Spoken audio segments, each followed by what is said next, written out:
이준석 개혁신당 대표는 윤석열 대통령이 가장 두려워할 정당은 개혁신당이며 천하람, 김용남, 이준석 같은 사람이 의원이 돼 대정부 질의를 하는 모습만으로도 윤 대통령은 목덜미를 잡게 될 것이라고 말했습니다.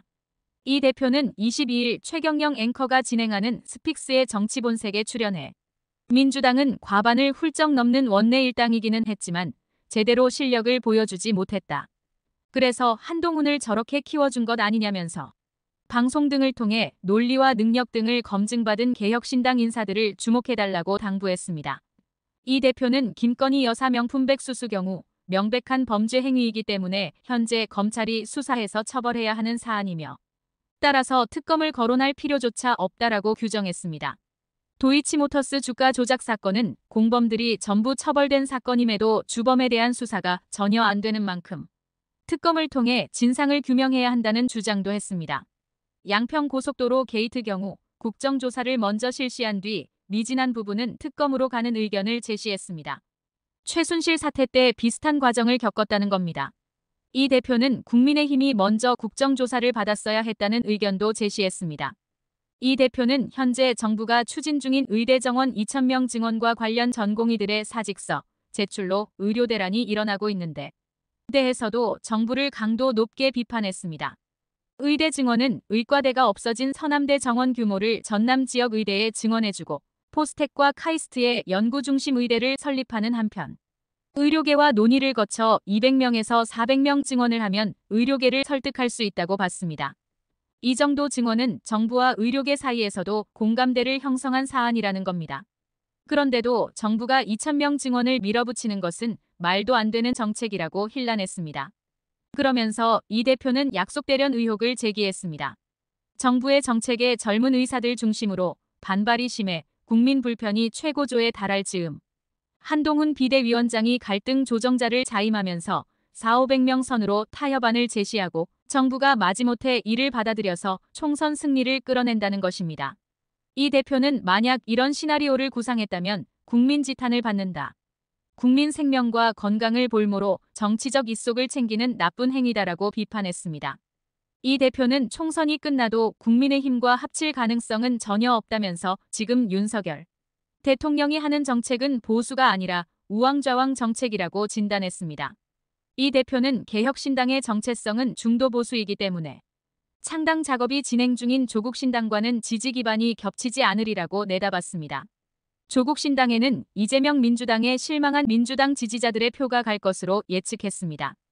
이 대표 본인은 현재 67곳의 지역구를 염두에 두고 있으며 가장 우선으로 고려하는 지역은 노원병이라고 말했습니다. 아울러 개혁신당 현역 의원들도 모두 지역구 출마를 목표로 열심히 뛰고 있다면서 윤 대통령이 가장 두려워할 정당인 개혁신당에 대해 지지를 당부했습니다. 이어서 이준석 개혁신당 대표가 22일 최경영 앵커가 진행하는 스픽스의 정치본색에 출연해 개혁신당 현역 의원들이 전원 지역구에 출마한다는 발언 내용을 계속해서 영상으로 보시겠습니다. 네. 그 비례만 가지고 이렇게 쭉 갈 수는 없고 네. 그 대표 스스로도 어딘가에 지금 나오실 거죠? 저는 지역구 출마를 염두에 두고 있습니다. 동탄 서울 이야기가 나오는 게 동탄 이야기는 왜 나오는 거죠? 제가 구형모 전 화성시장 후보가 네. 저희랑 같이 하고 있는데 네. 구형모 그 화성시장 후보가 동탄 살아요. 아. 그래서 제가 오랜만에 경기도당 위원장을 이제 구형모 위원장이 맡고 있어가지고 네. 선거 관련해 전략상의 한다고 동탄에 이제 갔는데 호수공원을 사진을 찍혔습니다. 네. 동탄에 가면 호수공원이 있고 그래서 네. 거기에 그 밥 먹고 저희가 이제 그 커피 한 잔 들고 이제 도는 상황이었거든요. 그렇죠. 예. 그러다 보니까 이준석이 동탄에 왜 나타났지? 예. 그래가지고 좀 밀파만파로 그 지역 카페나 이런 데 좀 돌았던 것 같은데 그걸 기반으로 해서 많은 기자들이 물어보시는데요. 지금 한 6, 7군데 정도의 지역구를 놓고 저희가 전략적 검토를 하고 있고요. 예. 당연히 저한테는 노원병이 최우선이죠. 노원병이다? 예. 예.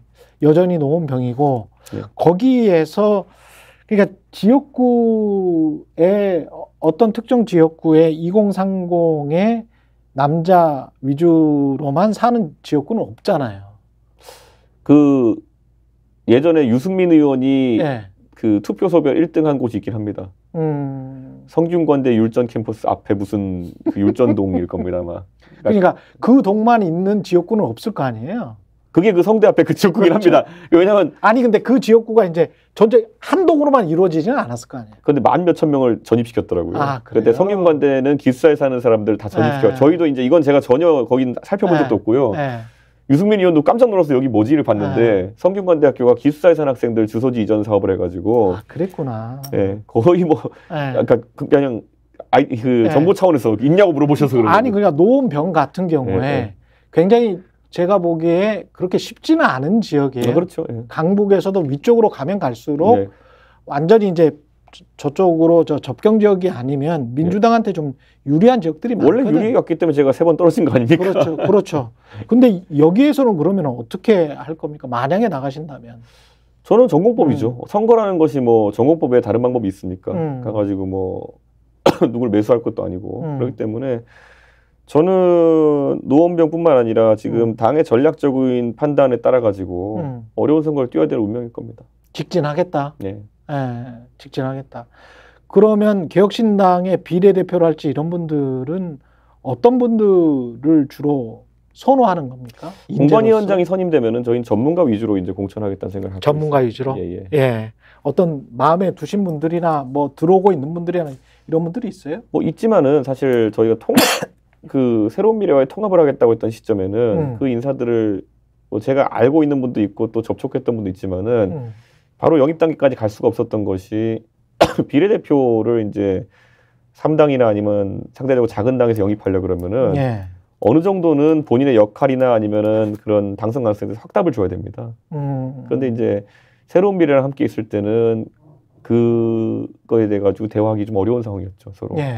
근데 제가 어제까지 새로운 미래 측에서 계속 이제 저희한테 뭐 기획 파기 아니냐 이렇게 얘기했었잖아요. 근데 뒤에 일련의 절차를 보면은 새로운 미래 측은 파기하거나 하고 싶은 게 명확했던 걸로 보입니다. 바로 민주당 진짜 민주당 하겠다 발표하시고 조기숙 교수 공관위원장 발표했잖아요. 예. 오히려 본인들은 공관위원장 누구 하려고 딱 해놓고 했던 것 같은데 그러니까 저는 약간 의아합니다.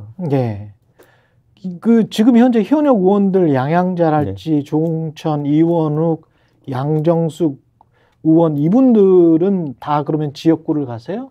지금 뭐 우리 당의 의원님들은 지역구를 도전하는 것을 선언을 해나가고 있습니다, 하나씩. 아 그래요? 네. 그리고 이분들한테 어떤 배려하거나 뭐 비례를 주거나 그럴 분들은 없어요? 뭐 그런 구체적인 얘기가 어떤 적은 없습니다. 스픽스는 말하는 언론입니다. 대세는 유튜브, 그중에서 스픽스.